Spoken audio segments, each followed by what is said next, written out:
Ito ang kwento ng tatlong ginoo na babiyahe papuntang Bohol na pinamumunuan ni Pepe kasama si Archie at syempre ang pinakagwapong si Procopio. Wala namang duda doon at lahat naman tayo ay alam niya. Sa pag-angat ng eroplano ay tanaw na tanaw dito ang pagtagos nito sa kaulapan at bakas na bakas sa mga labi ni Pepe ang pagkagalak. At agad nagtungo ang grupo sa Danao Adventure Park upang subukan ang The Plunge. Ano ba gusto mo? Yun na yung plunge, bawal kasi high blood eh. Bawal ka. Sayang no? Gusto mo sana? Oo. Gustong subukan ni Archie ang The Plunge, subalit datapwat dala daw ng kanyang kalusugan, hindi siya pumayag. Kaya naman napagdesisyonan na lang ng grupo na si Pepe at si Procopio na lang ang susubok dahil bukod sa sobrang matipunong lalaki ang dalawa ay saksakan pa ng gwapong lalaki si Procopio. At sa mga oras na to ay kitang-kita naman ang pagmamadali ni Procopio, subalit datapwat na unahan siya ni Pepe sa pila.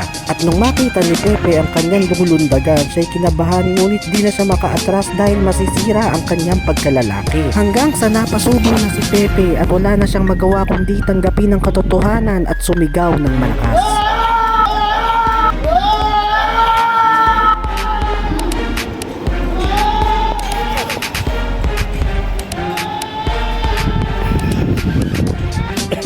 Kaya mo yan, Saray.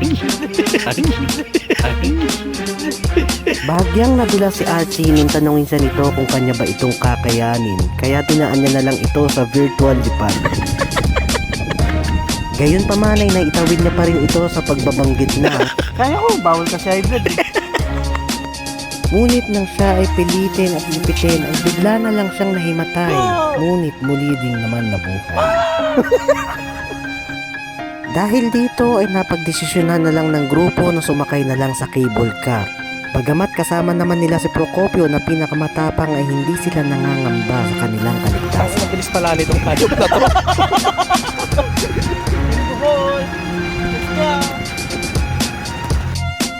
Habang umaandar ang cable car ay bakas na bakas ang katapangan ni Procopio na patuloy namang nagpapalakas ng loob ng dalawa niyang kasama.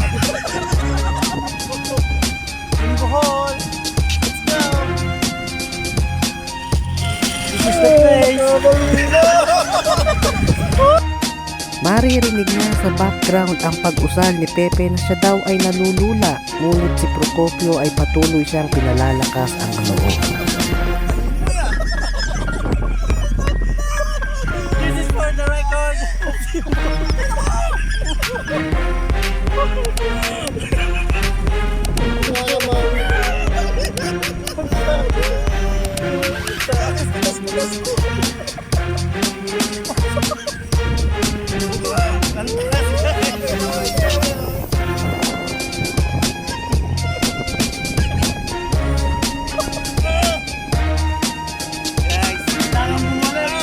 This is for the vlog.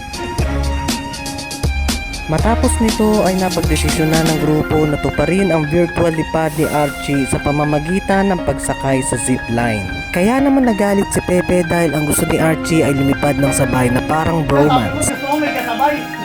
Sa mga oras na to ay duda si Archie kung kakayanin ba siya ng zipline. Kaya ba ako nito eh? Gayon pa man ay hindi nagtagumpay si Archie sa pinaplano niyang bromance na paglipad kasama si Pepe. At napilitan na nga na lumipad na mag-isa. Matapos nito ay si Pepe naman ang sumubok upang sundan ang minamahal niyang si Archie sa himpapawid. Kung mapapansin nyo, si Procopio ay walang kuha dahil siya ang videographer, pero lahat yan ay ginawa niya dahil isa siyang matapang na tao.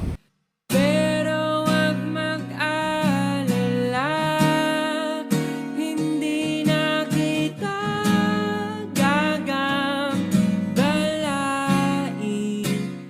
At dito ko na puputulin ang maiksing kwento ng tatlong ginoo dahil marami pa akong gagawin. Sundan na lamang sa susunod na kabanata. Goodbye!